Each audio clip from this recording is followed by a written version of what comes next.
brinquedo, ela segue. Você põe o rosto, ela olha para cima, ela olha só pro cabelo ou não olha nada. Não vai. Não vai. Isso. Se você botar o óculos, ela até segue. Porque é um objeto, é uma coisa. Mas a coisa do contato social, que a gente diz, eu apareço, daqui a pouco eu falo. Elas não percebem isso como uma diferenciação. Então, esses são os primeiros que a gente vai ver, primeiras características. Então, com 4 meses, você já observa essa diferenciação. Inclusive na amamentação mesmo, com a mãe, que normalmente a criança fixa, a mãe olha e ela fixa, ela não faz isso. Ela não faz. Ela, às vezes ela até pega alguma coisa assim da mãe, mas ela fica olhando pra cá, a mãe está olhando pra cá, ela pro outro lado, do lado de lá. Isso. Às vezes não responde quando é chamado, certo? A gente vê. Assim, eu acho que quase que 90% das crianças que eu recebo, elas não... Tem umas que ainda olha para você e tira o rosto. Tem outras que não olham de jeito nenhum, ela só fica prestando atenção à questão do ambiente. Mas geralmente elas não prestam atenção. E você chama pelo nome e ela não presta atenção. Isso aí é comum. Aí começa a desenvolver a linguagem, mas repentinamente isso é completamente interrompido sem retorno. Então, 12 meses diz uma palavrinha, diz outra. Com 1 ano e meio ela não fala mais nada. Por quê? Ela não consegue fazer o que a gente chama de simbolização. Falar é uma coisa de abstração. Então, se eu não faço abstração, eu não vou falar. Então, aquilo desaparece. E às vezes os pais ficam, né, com a criança, vamos levar, não, com 2 anos, o pediatra diz, com 2 anos ela fala. Isso é comum. Não é assim mesmo que elas fazem? Com 2 anos ela vai falar. Age como se não tomasse conhecimento do que acontece com os outros.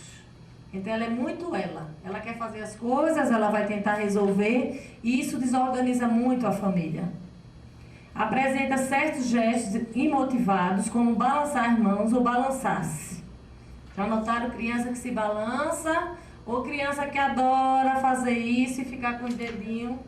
Inclusive eu tinha uma que estava com, já de 6 anos, com os dedinhos todos cheios de... Já fazendo realmente, ó, a mãozinha desse jeito. Mas hoje ela não tem mais não. A gente trabalhou em integração sensorial, ela tinha feito outras terapias, mas ela veio para a integração sensorial. Hoje ela é uma criança, inclusive ela está no Rio de Janeiro. Então ela vai em Recife para fazer a manutenção, mas volta para o Rio que a gente conseguiu uma teoria de integração sensorial. Ela conversa, ela conta história, mas ela era uma criança que puxava, isso com 5 anos, puxava, batia em você, só chegava na hora do atendimento porque ela queria agredir as outras crianças. Então era uma criança bastante difícil. Cheira ou lambe os brinquedos. Bem tátil mesmo. Hipersensibilidade dos alimentos, não aceita alimentos de texturas diferentes. Então, tem criança que só come aquilo, não come mais nada diferente. E às vezes é pastoso e tem que ser às vezes na mamadeira, porque é um bebê. Até isso tem, né, que ser trabalhado com relação a essas crianças. Hipersensibilidade tátil, oral e auditiva. Vocês têm criança assim que... Uma zoada que faça, ela se desespera, começa a correr, começa a fazer os movimentos. Deixa eu perguntar uma coisa, essa hipersensibilidade dos alimentos, como a gente pode estar trabalhando isso? Isso é uma coisa... trabalhar junto com a fome. Então, porque é muito difícil, porque às vezes a gente vai dar alimento para a criança, tem que estar sempre colocando algo para assim, come, né? Alguma coisa que ela goste, mas até quando a gente vai ficar com isso, né? Tem que ser trabalhado em conjunto, entendeu?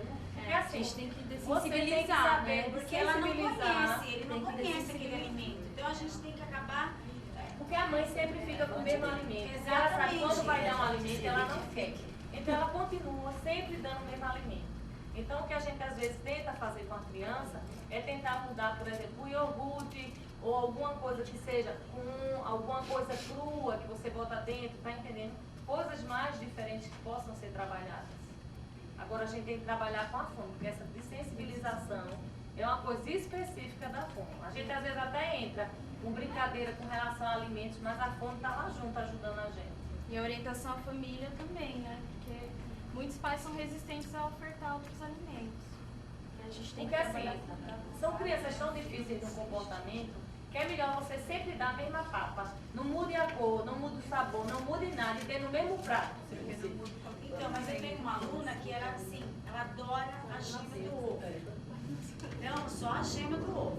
Aí, vamos rodar todos os dias, não pode. Aí, se eu atribuo uma batata ou uma abóbora, ela acaba comendo, mas ela tem que ver o negócio amarelo. Até a banana, pra você ter uma ideia, ela come, de boa. Nossa, então você coloca, aí ela vai comer aqueles outros alimentos. Mas ela já fez uma fixação visual de uma cor, tá entendendo? Porque eles têm uma coisa que a gente chama memorização visual. E quando eles pegam uma coisa de memorização, até a gente tirar isso é difícil. Alterações comportamentais, como a mudança de rotina em ambientes diferentes, férias escolares e outros. As mães ficam enlouquecidas e a gente já tem pedido muito para as mães. Por favor, quando for para algumas férias, ou se você vai fazer uma colônia de férias, tudo isso tem que ser explicado, colocado para a criança. Porque é colocado assim, vai sair de férias, pronto, fica em casa. Só que a gente sabe que eles precisam de uma coisa chamada rotina. Saiu da rotina, eles se desorganizam totalmente, é impressionante. Porque eles precisam dessa rotina. Então tudo isso precisa ser trabalhado. Então isso são até atividades de orientação, que todos os profissionais têm até que repassar isso para a família. Vai sair de férias, vai fazer uma viagem, contar como é mais ou menos a viagem, o que é que a gente vai fazer, onde é que a gente vai passear, observar os lugares que nós iremos, porque não é todo lugar que a gente pode ir. A gente tem que observar isso também. Se você tem uma criança que tem dificuldade auditiva, aí você vai para um lugar cheio de som, não vai, porque ela vai fazer um escândalo. Então a gente tem que ir também trabalhando essas questões até ela chegar ao ponto de ir para um lugar desse. Reduzir movimentos repetitivos, principalmente bater palmas, movimentos peculiares das mãos, dedos ou cabeça, balanceamento de todo o corpo, crises de choro e gritos sem motivo aparente, que também são alterações comportamentais. Eu não sei, na minha prática, assim, esse balanceio do corpo eu tenho visto muito pouco. Eu acho que reduziu muito. Porque antigamente a gente encontrava, né? Essa criança só se balançando, se balançando. Hoje eu tenho visto isso muito pouco. Eu tenho visto mais pontinha de pé e essas mãozinhas. São as duas coisas que eu tenho mais visto. E geralmente quando a gente vê essas crianças, a gente vê até crianças maiores com esse tipo de comportamento. As menores a gente vê menos. Menores a gente vê muito ponta de pé e um objeto na mão. Isso a gente vê muito, né? E esse movimento eu vejo mais em crianças maiores. Mania ou fixações por certos objetos. Carros, trens, caminhão e dinossauros. Né? Inclusive tem até filme, né, que tem essa coisa do... Eu tenho um que ele já chega na sala procurando onde é que está o trem. Né? E é uma criança assim, que a mãe leva o brinquedo dele, ele entrega o brinquedo. Quando termina, a gente faz a troca do brinquedo. Que não é para você tirar o brinquedo. A gente troca o brinquedo. A gente faz uma troca do brinquedo. Então a gente pede para a mãe sempre trazer um brinquedo da criança para a gente fazer nessa troca.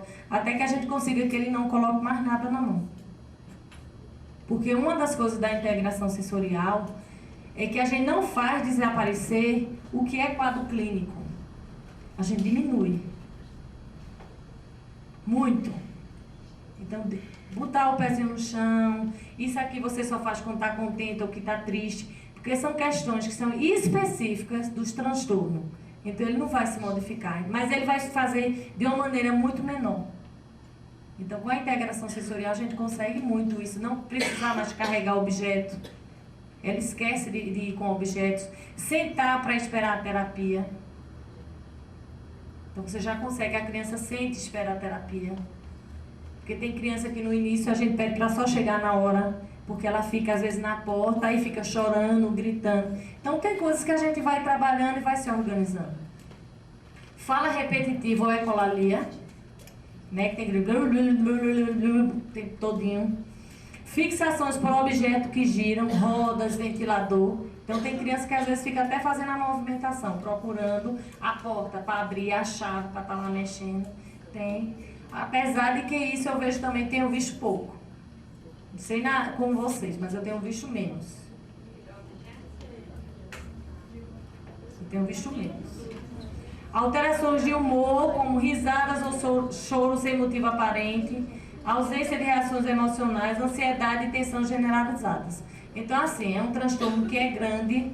Nem toda criança apresenta tudo isso, pode apresentar só algumas questões, mas algumas dessas eu tenho visto em menor proporção com as crianças, principalmente os menores. E aqui os primeiros sinais de autismo, que é principalmente a dificuldade de olhar para o rosto das pessoas. Então, quando vocês tiverem essas crianças menores, a primeira coisa de trabalho é o contato visual. Então, o contato visual a gente pode estar trabalhando, inclusive eu até trouxe aqui, que eu acho que vocês conhecem, né? Que tem várias coisas que você pode estar trabalhando, que é a lanterna. Seguiu a lanterna, botou a lanterna com objeto, então a gente trabalha muita questão visual. Como se ele tivesse uma visão, baixa visão. Então a gente trabalha muita coisa de baixa visão com a criança para ele começar a acompanhar. E outra coisa, a face na frente da criança. Sempre falar olhando na frente da criança para ele começar a fazer essa incorporação. Face com face, face com face. Porque este é a primeira dificuldade que a criança apresenta. Os pais querem que ela fale, que ela mude todo o comportamento, mas se a gente não faz fixação, a gente não consegue fazer o trabalho. Então a primeira coisa que a gente vai trabalhar com essas crianças é a fixação visual, contato, olho com olho, principalmente com as pessoas. Então, usa lanterna, usa qualquer aparelho. Inclusive, a gente tem uma coisa que a gente trabalha muito, que são essas malhas. Pito, me ajuda aqui. Essas são as malhas, uns quadrados, que às vezes, qualquer pessoa aqui, ó, só para abrir. Essa malha aqui, pronto, esse. Essa é uma malha que a gente pode entrar junto com a criança. Mostro para lá. A gente entra junto com a criança aqui dentro, às vezes com a lanterna, alguma coisa, e faz um trabalho, porque eles adoram lugar de se esconder. Então, uma caixa, um armário, um guarda-roupa, eles gostam muito de entrar nesses espaços, que é o que a gente chama de acomodação. Eu preciso me organizar. Eu segurar um objeto é organização. Então, isso é uma acomodação. A gente entra aqui dentro com eles, aí fica com uma lanterna e fazendo um monte de adaptações. Isso aqui é muito fácil de fazer, gente. Tem essa. E também, quando você quer só a criança menor, você bota nessa faixa aqui, ó, menorzinha. Então, a gente tem trabalhado muito com as crianças dentro desses espaços. Porque isso também tem o quê? Uma coisa chamada lycra, que ajuda muito no tátil.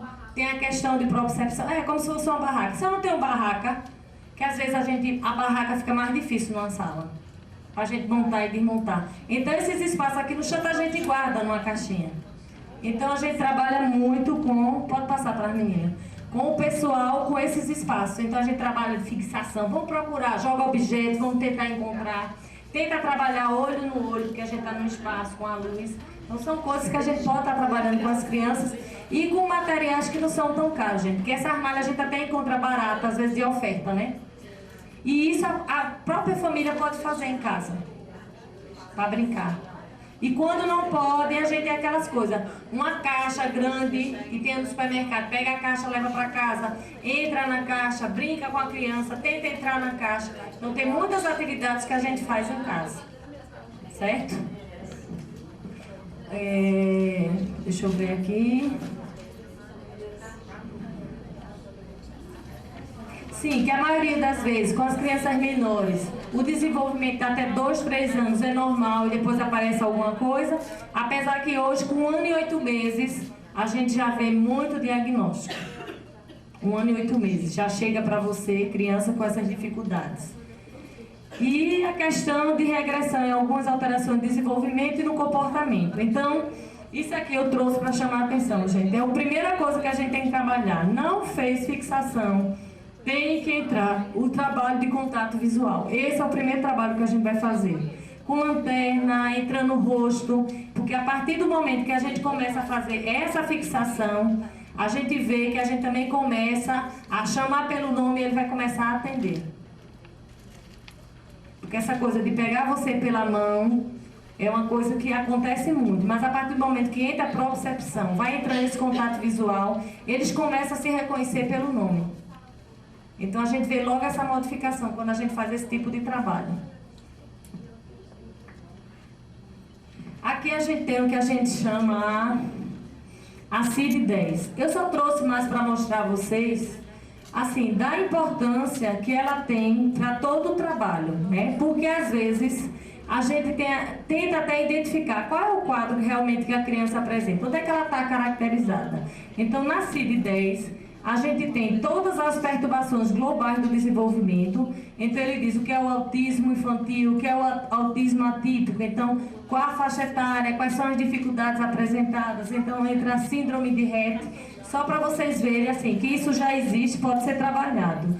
E outras perturbações que também existem de ser considerado criança com transtorno invasivo. Então, na CID-10, vocês encontram esse quadro que pode ser trabalhado. Inclusive, até neste livro, aqui, eu vou passar, ele tem a CID-10 e ele vai ter também o diagnóstico que eu vou apresentar. Só que isso aqui é tão comum, gente. Qualquer livro, você botou CID-10, ela já baixa e você já encontra. F8, você já encontra quais são as perturbações. É porque, às vezes, quando a gente dá uma caracterização, a gente sabe até mais ou menos o que pode estar trabalhando. Então, a criança que vai ter uma facilidade de memorização visual, Asperger, que vai falar mais rápido, Asperger. Então, a gente já tem algumas coisas que ajudam a gente no que a gente chama de prognóstico. Principalmente prognóstico funcional, que é importante para a gente estar trabalhando. E aí, a gente tem o que a gente chama DMS-4, em que a gente tem algumas dificuldades apresentadas pela criança. Só que a gente tem que ver o seguinte, a gente tem o 1, o 2 e o 3, certo? Então, você tem que ter pelo menos duas coisas do número 1, uma do número 2 e uma do número 3, para a gente dizer que é uma criança que tem transtorno invasivo. Isso, assim, é muito utilizado, principalmente pelos médicos. Então, quando eles querem fazer um diagnóstico de uma criança, eles sempre usam ou a CID-10 e usam o diagnóstico, onde você tem todos os critérios para dizer realmente essa criança é autista. Então, eles utilizam muito isso. E, às vezes, até a gente, se a gente tiver uma dificuldade, a gente pode estar utilizando. Porque se, de repente, você olha o primeiro, você achou 2 itens, olhou o segundo, achou um item, olhou o terceiro, achou um item, com certeza ela tem autismo. Então, isso é bom, porque são critérios que são utilizados, inclusive, mundiais. Isso é critério mundial, gente, de utilização. Não é só aqui que usa, a gente usa no mundo todo. Então, você olhou para ali e você consegue realmente dizer, realmente essa criança tem autismo. Porque ela tem uma dificuldade em alguns desses prejuízos nessas áreas. Tá certo? Então, eu trouxe, mas são coisas assim, que vocês já devem ter visto isso na classificação, quando você trabalha. São coisas que ajudam vocês que estão na escola ter o diagnóstico e dizer assim, realmente essa criança tem isso, isso, isso, essa criança é. Porque às vezes a gente não fica com dúvida. Tem aí, né? Que já ajuda e dá uma olhadinha e já... Pronto, que isso é importante, gente. Até a gente às vezes tem assim, coisas, por exemplo, eu não tenho uma avaliação, mas eu tenho o que é mundial. Se é mundial, eu posso estar utilizando e às vezes caracterizando essa criança. Porque às vezes a maioria dos pediatras, vamos esperar, e a gente vê a dificuldade de esperar. E a gente não pode mais esperar, gente. Então, deixa eu botar o 3 para vocês olharem.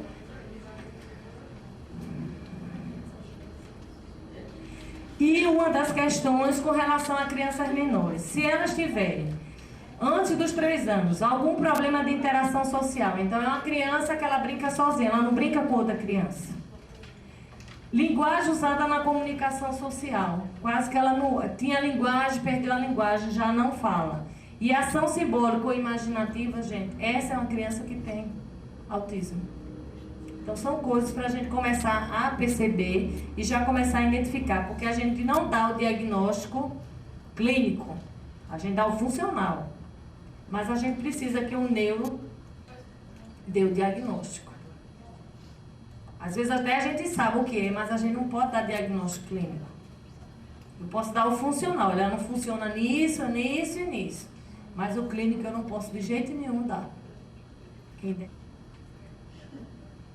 Então, assim, algumas avaliações que podem ser utilizadas, é muito utilizada por pediatra, geralmente, né, para poder você ver alguma coisa.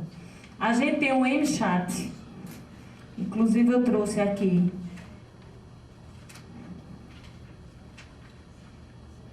Estas avaliações que podem ser utilizadas, deixa eu passar para cá.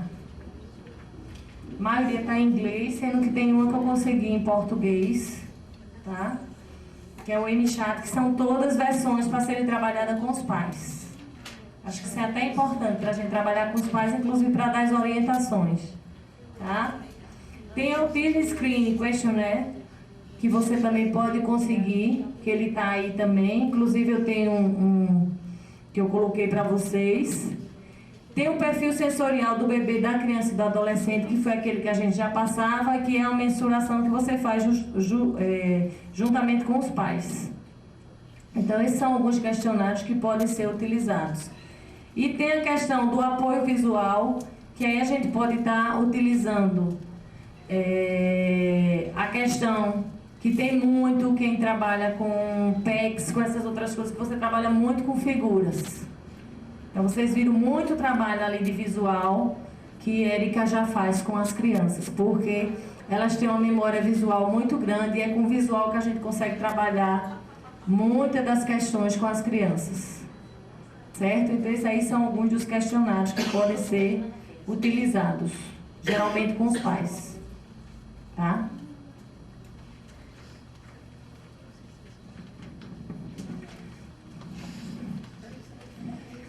Autismo e transtorno do processamento sensorial. Então, a gente tem o seguinte: as crianças que são autistas, geralmente elas têm muita dificuldade em fazer o que a gente chama de registro sensorial.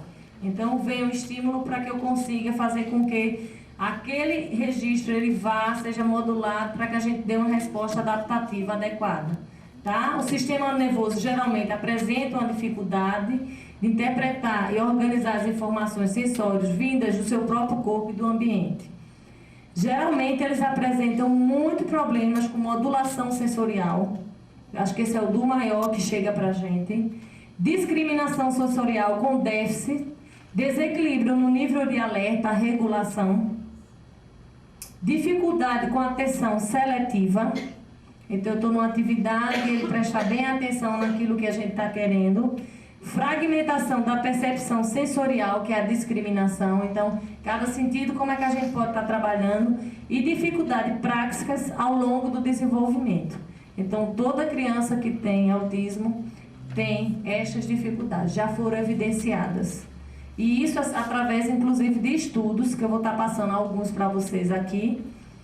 Tem a referência com todos os estudos de integração sensorial e tem esses artigos que vocês podem estar baixando, procurando esses artigos. Fora outros que foram colocados, que saíram no AJ, que é uma revista americana de terapia ocupacional, que aí eu coloquei vários artigos para vocês. Mas essa referência tem uma lista só de referências, só de integração sensorial. Avaliação, transtorno invasivo, o que é que vocês podem estar procurando com relação a isso?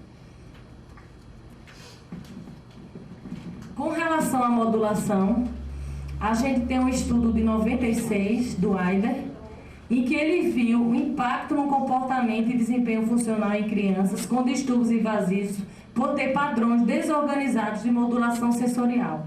Então, este autor, quando estudou, ele viu que as crianças apresentam dificuldades de modulação sensorial.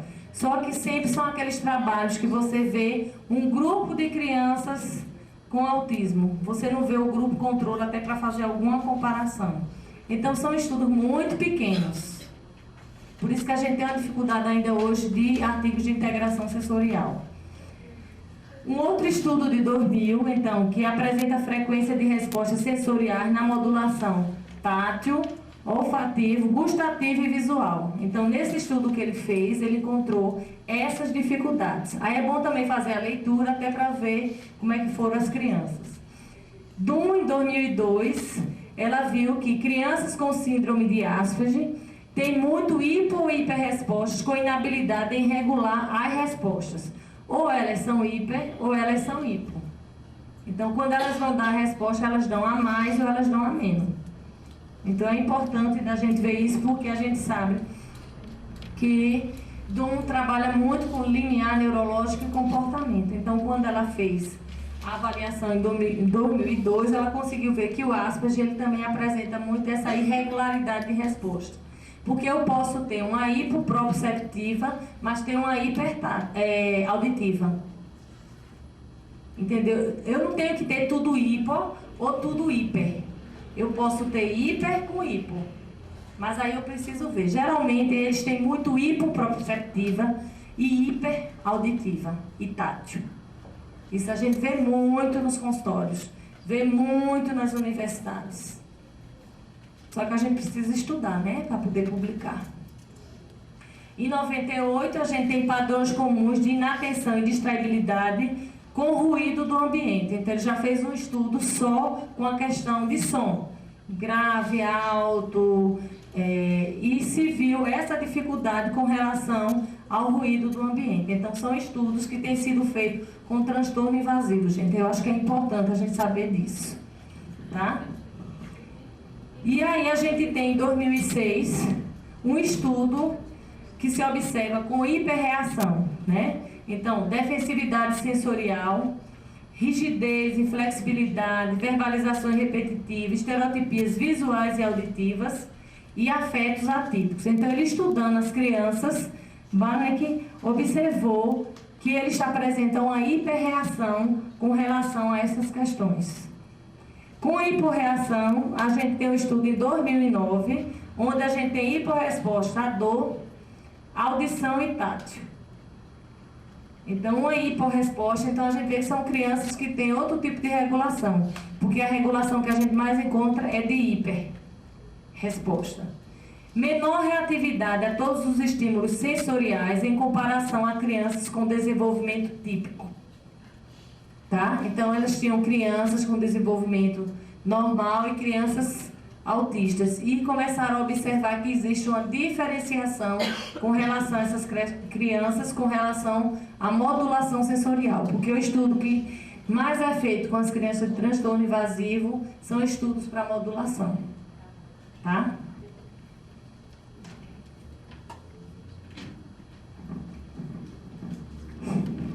Esse daqui é um estudo de busca sensorial.